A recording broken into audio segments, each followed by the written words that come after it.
works within the activities section. So the teacher or the administrator can click on activities in the left-hand corner and then click on upload. You're going to choose the class that you would like to upload the medication for.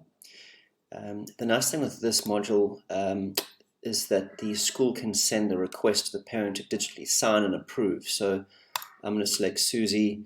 I'm going to say that she has a symptom for an allergy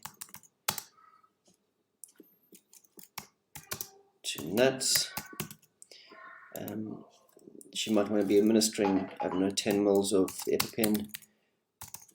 And then you just say to the parent, please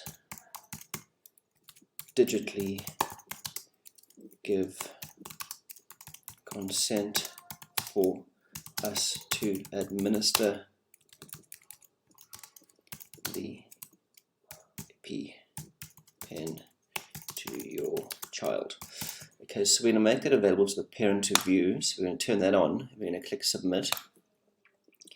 So this is going to be now available to the parent on their side. So I'm going to flip across to the parent portal and show you what they see. So the parent's going to see this little notification over here, but they're also going to get an email. So when they get the email, they can open that up. They are going to then digitally sign that the application form for the EpiPen. I'll show you what that looks like quickly. So let's just click on that little link there.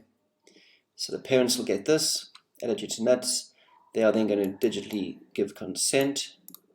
A little note for you as the school, and then you're going to click click submit. So if we go now back into the school's profile, you can go as the administrator or the teacher, it doesn't make a difference. Let's just go into the archive for Susie. That's the child we just did it for. Go down to medication just to make it load a bit faster.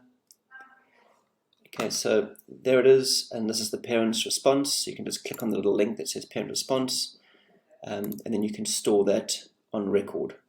If you've got any questions, please email support@childcloud.co.za.